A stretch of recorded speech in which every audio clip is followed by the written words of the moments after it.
जो अभी आपको पूर्णिमा दास का जो नाम आया है वो टाए टाए फिक्स हो जाएगा। आज बहू को खड़ा किए, 25 साल अपने राज किए, 15 साल बहू राज करेगी, उसके बाद 15 साल के बाद पोती राज करेगी। ये उनका मकसद है, तो ये मकसद में कामयाब हम नहीं होने देंगे। कि हम लोग गर्वान्वित महसूस करते थे अपने कार्यकर्ताओं के बीच में जाके, अपने वोटरों के बीच में जाके, लेकिन अब किस मुंह से जाएंगे वोट मांगने के लिए। बहुत ही दुखी मन से ये काम कर रहे हैं। आप सबको बताते हुए बहुत ही दुख हो रहा है कि आज भारतीय जनता पार्टी के कर्मठ समर्पित कार्यकर्तागण अपनी पीड़ा लेकर आप सबके बीच में, आप देख रहे हैं, हम सभी के बीच में आए हुए हैं और वो दुखी मन से ये बोल रहे हैं कि जैसे आप देख रहे होंगे कि हमारे डेस्क पे बैठे हुए जितने लोग हैं, कोई 25 साल से, कोई 30 साल से, कोई 40 साल से अपना ही सेवा भारतीय जनता पार्टी को दे रहे हैं, आज भी दे रहे हैं। लेकिन एक अचानक एक फरमान जारी हो जाता है परिवारवाद। तो सिर्फ हम आज सभी लोग परिवारवाद का विरोध करने के लिए, ऐसे कदम को उठाने के लिए हम लोग अग्रसर हुए। आपको पता होगा कि पिछले 2 दिन पहले, शायद कल ही, माननीय प्रधानमंत्री जी बनारस में ही ये अपनी भाषण के दरमियान कहे कि हम सभी लोग परिवारवाद का विरोध करते हैं और परिवारवाद संगठन के लिए बहुत ही हानिकारक है।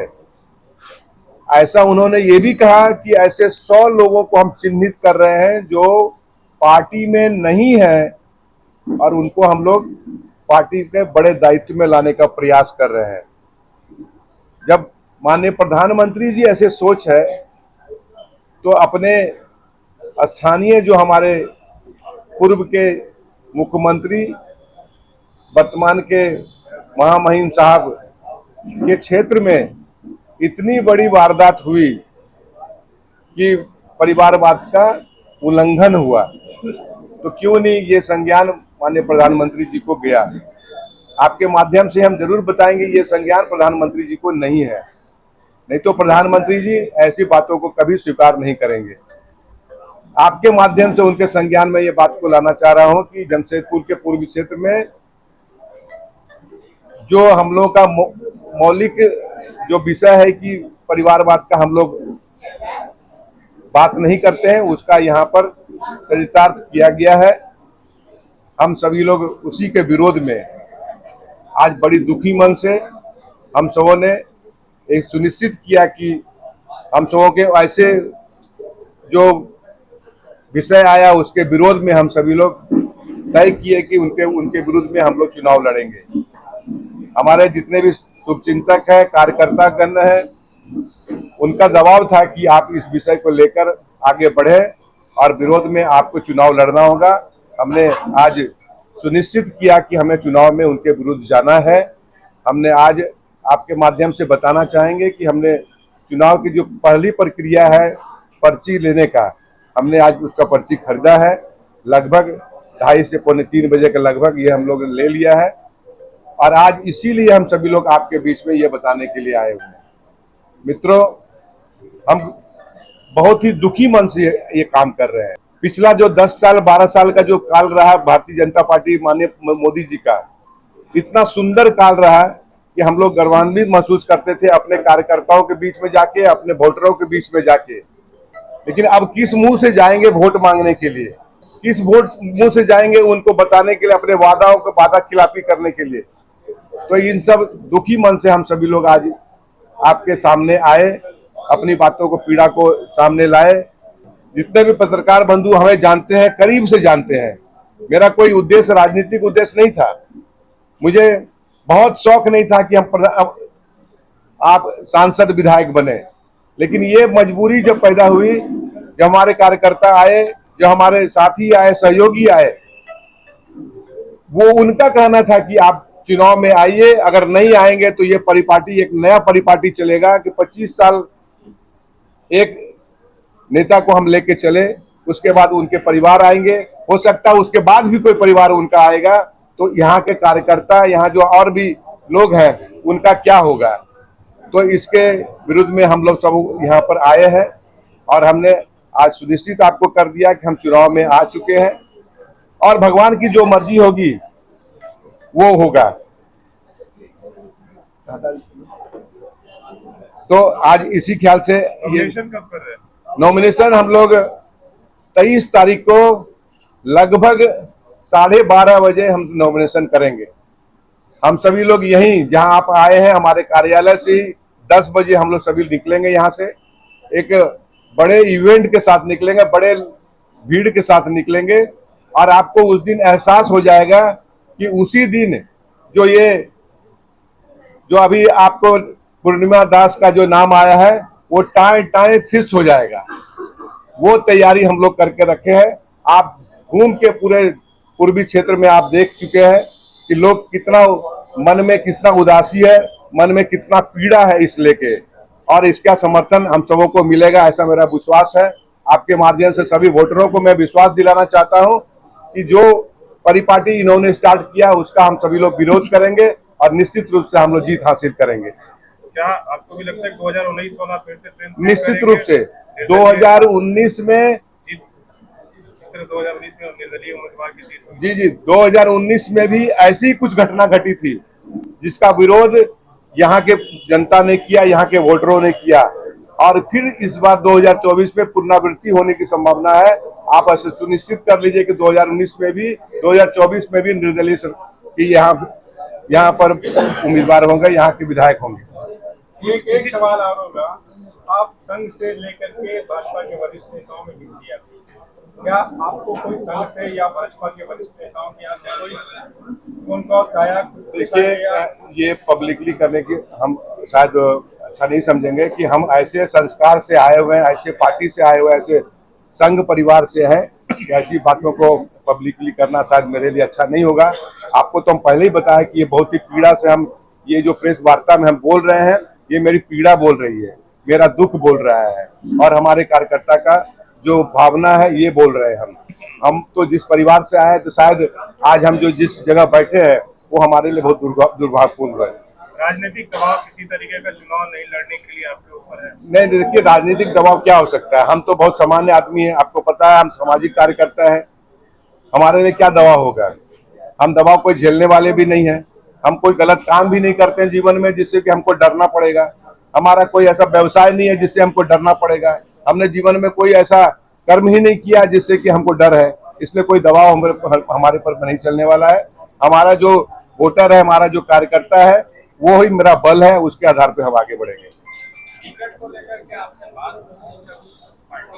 निश्चित रूप से टिकट को लेकर आपको पता है कि प्रमुखता से हमारा नाम को रखा गया था, प्रदेश में भी केंद्र में भी, लेकिन एक बड़ा दबाव जो है, बहुत बड़ा दबाव के कारण पार्टी के प्रमुख लोगों को बैक होना पड़ा और अपने जो खास जो लोग हैं उनकी जो बहू है उनको मिला है।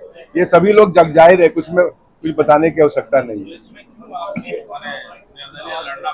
देखिए, लगभग 2 से 3 बार हम माननीय हमारे जो पूर्व के यहाँ नेता थे उनसे हमने मुलाकात की और उनसे इच्छा जाहिर भी किया, क्या आप लड़ना चाहते हैं, क्या आपके परिवार लड़ना चाहता है, लेकिन उन्होंने स्पष्ट कहा कि नहीं, इसमें हम नहीं लड़ना चाहते हैं, ना हम लड़ेंगे ना हमारा परिवार लड़ेगा।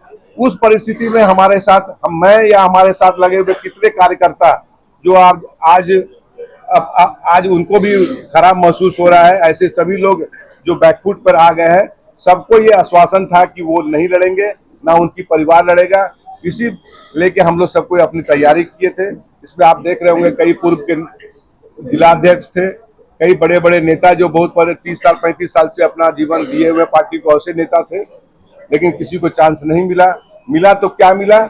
उनके बहू को मिला, उनके परिवार के लोग को मिला।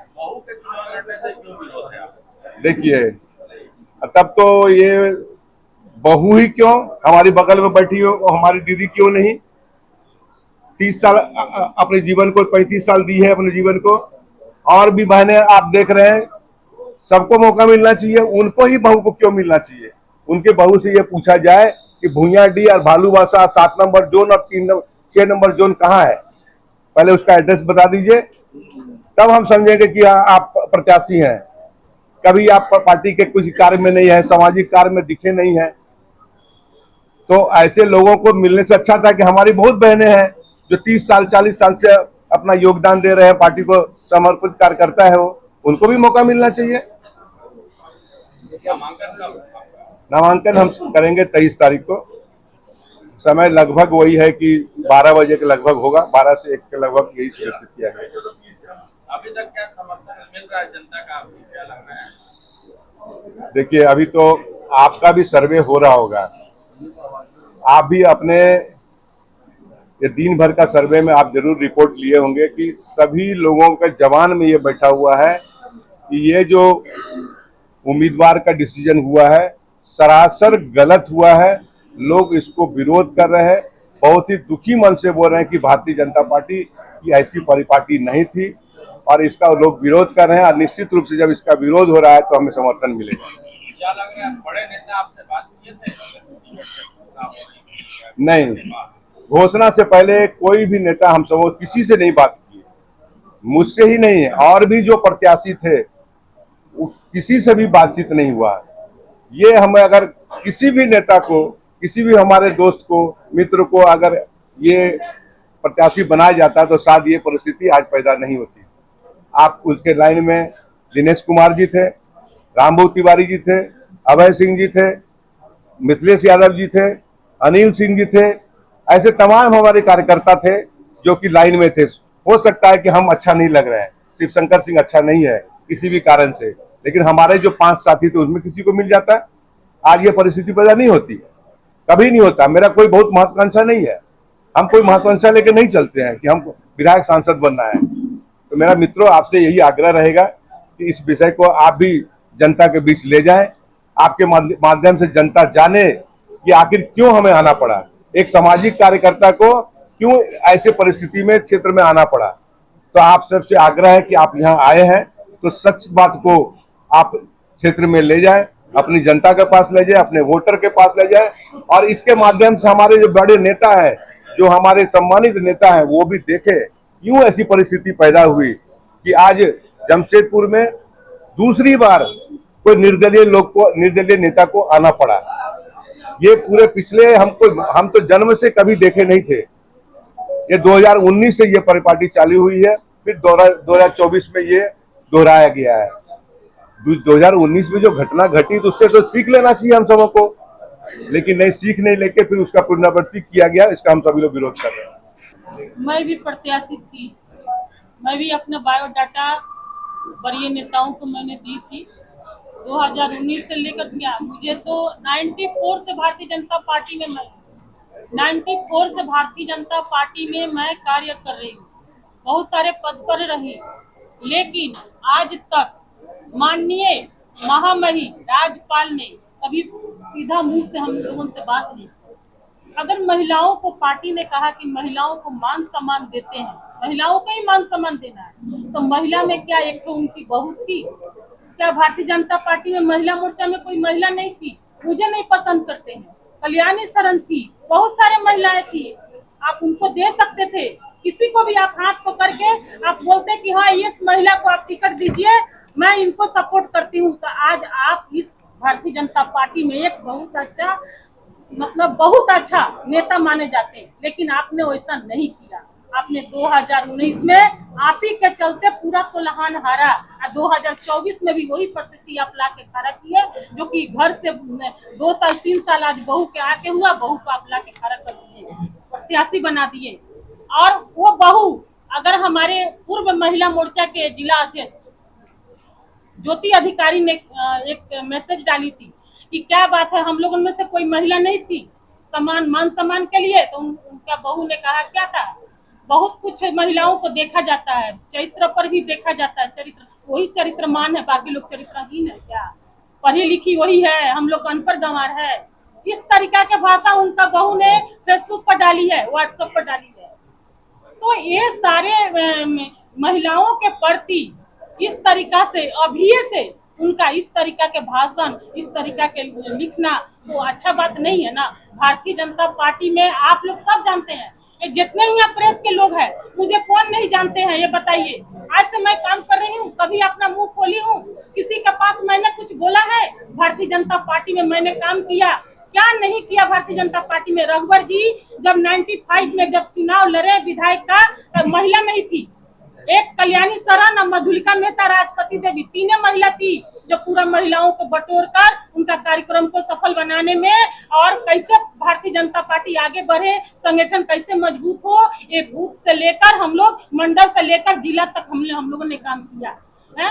आज तक काम करते आए, क्या नहीं काम किया हमने। 7 नंबर जून बिरसा नगर मंडल से हमने शुरू से मंडल के उपाध्यक्ष से लेकर जिला के अध्यक्ष 2 बार रहे, जिला के मंत्री रहे, आज प्रदेश कार्य समिति में रहे, बहुत बड़ा महिला मोर्चा के सम्मेलन हमने किया, क्या नजर नहीं उनको आया? कभी खुला मुख से हम लोगों से बात नहीं किए, कभी प्रणाम करने जाते हैं तो मुंह ऐसे कर लेते हैं। क्या ये विधायक का लक्षण होता है? ये मुख्यमंत्री का लक्षण होता है? सिर्फ आप ही का परिवार एक तो बहुत अच्छा है, आप अपना परिवार को आगे बढ़ाइएगा, बाकी लोग तक क्या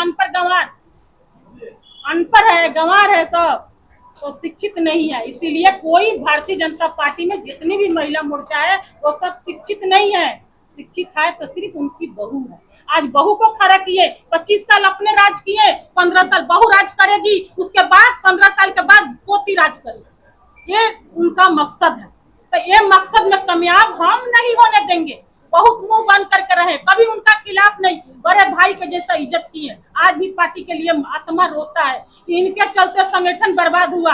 आज भी संगठन को बर्बाद करने पर तुले हुए हैं। हम लोग संगठन का सिपाही है, हम लोग संगठन के लिए काम किए।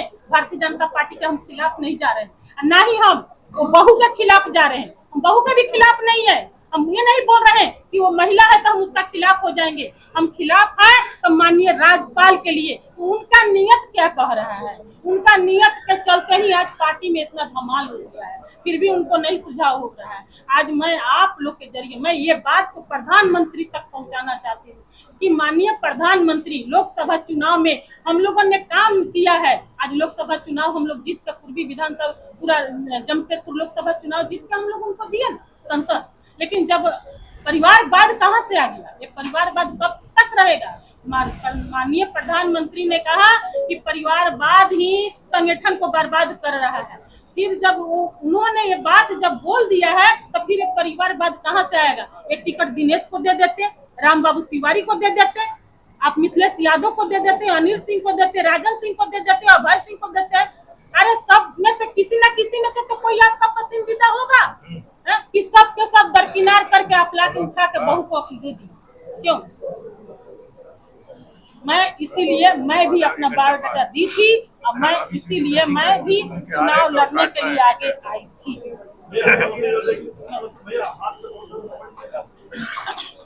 देखिए